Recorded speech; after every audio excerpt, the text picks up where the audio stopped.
Imagine at the age of 16 you're one of the most well-known media personalities in the world, and one of the most important figures for arguably the most influential SMP of all time. This probably sounds like a dream for most of us, but for Thomas Simmons, better known as TommyInnit, this is just another Tuesday, and while having such big success at a young age would probably corrupt most of us, for Thomas, he's been nothing but humble about his achievements and success. But enough of this talk about Thomas's accomplishments, because even though he may look like a young, obnoxious Twitch streamer slash YouTuber at first glance, if you dive just a little bit under the surface, you will realize who Thomas truly is, and that's nothing short of a genius. This burning desire for success that Thomas wields was there even at a young age, as when he was only 8 years old he started his first YouTube channel and would post a variety of content ranging from gaming to vlogs about his life. The channel was called Channel Nutpig and is still on YouTube if you want to visit some of Thomas's older content. After the fall of 2016, Thomas stopped posting on Channel Nutpig, and it wouldn't be until 2018 where he would start posting on his new channel that we all know and love, TommyInnit. When he first started his new channel, he focused his content on Hypixel Bed Wars and Sky Wars. This garnered him some success, but growth was pretty slow still, only gaining 3,000 subscribers in a 7-month time frame. But hey, we all gotta start somewhere, eh?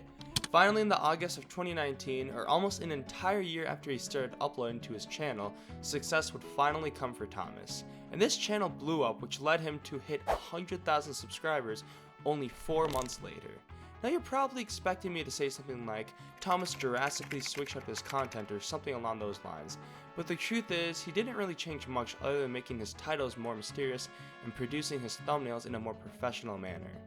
His newfound popularity landed him on the hottest new SMP at the time, that being SMP Earth, which accelerated his success even more so, not only just on YouTube, but because he was streaming SMP Earth now, his Twitch channel started to grow rapidly as well.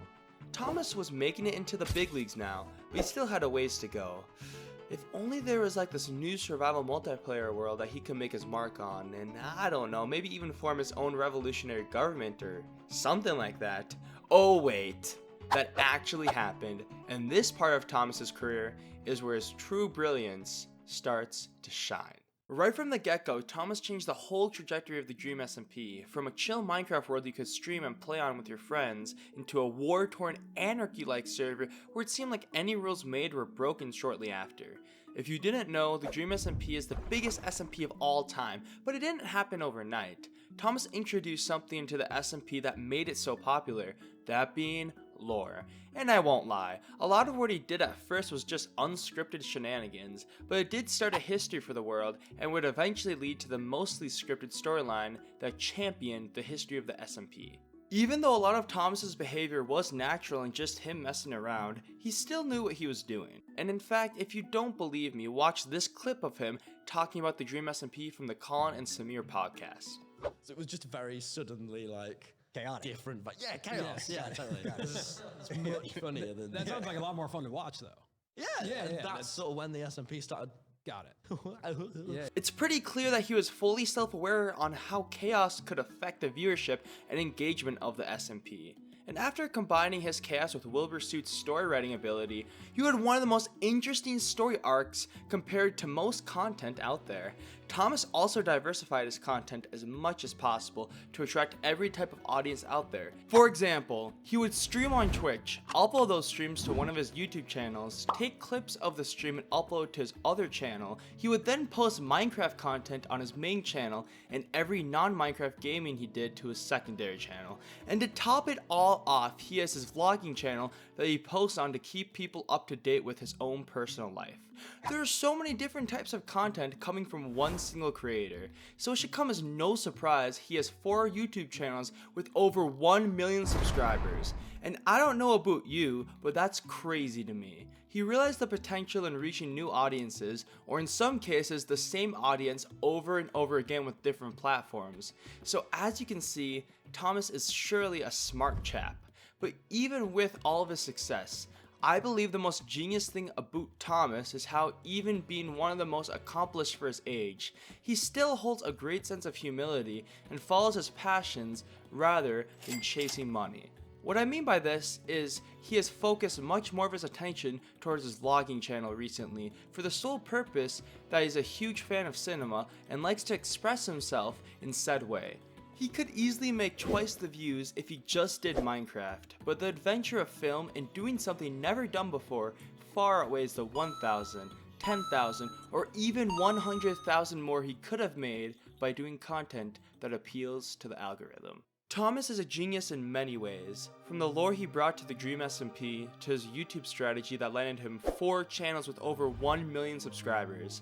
It seems like any mistakes Thomas did make, he learned from, and best of all, he values his life philosophy and personal enjoyment over a paycheck. I think that we can all learn from Thomas and how he goes about living his life. We don't necessarily need to be the richest or most successful in one area of life if that means sacrificing our happiness. Because at the end of the day, year, or even decade, when we go to sleep and reflect back on our lives, do we want to think of all the fun we could have had if we did what we actually wanted? Or do we want to think of all the amazing moments we did have because we listened to our hearts and started something special to ourselves? And before you comment, I don't want to seem like I'm just riding Thomas's decision-making process and life choices, but in all seriousness, Thomas still makes mistakes and certainly isn't a flawless human. But as someone who is around the same age as him, he certainly has influenced me, and is at least trying to be a better version of himself every single day. So maybe you don't have the time or it's hard to fit in your schedule, but I challenge everybody watching this video to just spend 2 hours a week trying to do something they've always wanted to do.